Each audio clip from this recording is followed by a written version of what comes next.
Mr. President, I rise today to recognize an extraordinary public servant who is leaving my office for a new role. John Donenberg has been one of my most trusted senior advisors since 2011, when I first ran for the United States Senate. After his stint advising me on policy during the 2012 campaign, I asked John to serve as my first legislative director in my Senate office. John was my LD for 6 years, then senior advisor and policy director for Warren for President, and for the last 4 years, he has served as my chief of staff. After nearly a dozen years of working together, I have come to know John pretty well, so I can say with some authority that he is one of the best policy nerds and sharpest minds on economic policy in the business. When I arrived in the Senate, I knew more than pretty much anybody else in the world about a very specific slice of commercial law. I also had spent a lot of time thinking about how middle-class families were getting crushed by an economy that didn't work for them and thinking through how to fix it. And this was a good start, but being a senator means doing work on a much, much broader range of issues. John was the person I turned to for counsel as I developed that broader agenda, drawing on his deep expertise with policy, his facility for digging into data, and his formidable technical training. Also, importantly, John has good values. The long-standing belief that government is here to serve not the richest and most powerful, not those who can hire armies of lobbyists and lawyers, but here to serve the people who are trying to build a future for themselves and their families. John and I were a good match, and I will say that when I'm not saying, as part of that, that we always saw our next moves the same way. But he has a lightning-quick mind, a staggering command of both domestic and foreign policy topics, and instincts honed by years of working in Congress. And those qualities allowed him to see around corners I didn't even know existed. He's good with numbers, and he's never been afraid to change his mind based on what the data show him. Our relationship has always been energetic. John hasn't been afraid to tangle with me when he thought I was getting something wrong.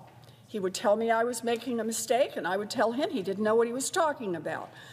We would size each other up, and I would start lobbing fastballs at him just like I was back in the classroom, trying to figure out if a student had done the reading and was on solid ground in their arguments. John, of course, has always done the reading. He would grab those fastballs out of the air and zing them back at me with a spin, often highlighting an aspect to the issue I had failed to consider. Sometimes I would try a new angle, play the devil's advocate to see if he could defend his position, back and forth until I had, often in the space of 10 or 15 minutes, pressure tested an argument more thoroughly than seemed possible. Now, I'm not saying John won all those arguments, but I give him a 50-50 lifetime record, which is pretty respectable in my book. And I'd also say this, 100% of the time, my thinking about an issue got deeper and sharper as a result of running my views through the gauntlet of John's scrutiny. Given all these attributes, it should come as no surprise that John had a very specialized skill that is rarely employed among adults outside elected office. John was a whiz at debate prep.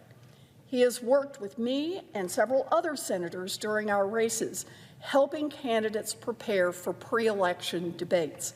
He put all of us through our paces, forcing us to confront the frustration and the opportunities of butting heads with our opponents and doing it in 1-minute chunks.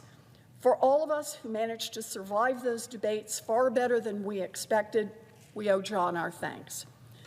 When he came to work for me, John brought with him years of experience in Congress. Before joining my office, John served as chief counsel to Senator Richard Blumenthal. Before then, he served as health law advisor to Representative Henry Waxman on the House Oversight and Government Reform Committee and the House Energy and Commerce Committee. I asked Henry Waxman for a few words about John, and he had this to say, quote, "John started his congressional career as a precocious young staffer in my office working on the Affordable Care Act. He's leaving Senator Warren's staff as a veteran chief of staff with many distinguished legislative accomplishments. What's been constant is the gratitude and respect he has earned from everyone who has been lucky enough to work with him along the way. John's first experience working in Congress has a special resonance for me. John was a legal fellow for Senator Ted Kennedy, the senior senator from Massachusetts who served for 47 years in the seat I now hold. I think Senator Kennedy would be pleased to know that the young man he first brought in for work in the federal legislature ended up contributing so much to this work.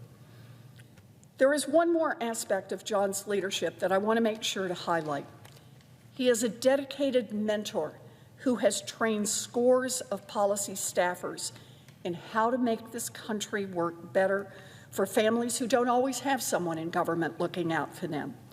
Year after year, I have observed as John invests in the staff on my team and throughout government, supporting them, teaching them, and challenging them, and always, always, always making them better at what they do. Congress is a hard place to work in a lot of ways. John often tells me that trying to make change by working in the Senate can feel a lot like running face first into a brick wall over and over and over again. You have to keep standing up and sprinting back at the wall because even though history suggests you're going to smack right into it, just like last time, the only way you'll ever smash through the bricks is by taking one more run at it. John is the kind of colleague who makes you want to take one more run at knocking down the wall that has never been knocked down before, the one who will help you dust yourself off and then sprint along beside you. I've watched as these staffers who John has trained have transformed from eager, gifted beginners into seasoned strategists. John and I have stood proudly side by side as we've seen them leave our office and take their talents to go make change somewhere else. John's commitment to mentorship means that today we have more dedicated public servants doing top-notch work all around the country and doing it better because of their time learning from him. Now John is the one who is taking his talents to another public service post. He is headed to the White House to serve as Deputy Director of the National Economic Council. I know John will bring with him to this position an abiding commitment to helping working families, as well as one of the best policy brains in the business. One last note. John is a good man. He is honest, he is principled, he is generous, he is funny, he cares about people. He loves his family deeply, and he is always there for his friends. He tries to live his life every day according to deeply held moral values. I admire him. So, John, I am grateful down to my toes for the years that we have worked together. I will miss having you by my side, but I know that the President, the nation, and the world will be better off because of the challenges you will help tackle in this new role. Thank you for your work, both past and present and future. Thank you. Thank you, Mr. President. I yield the floor.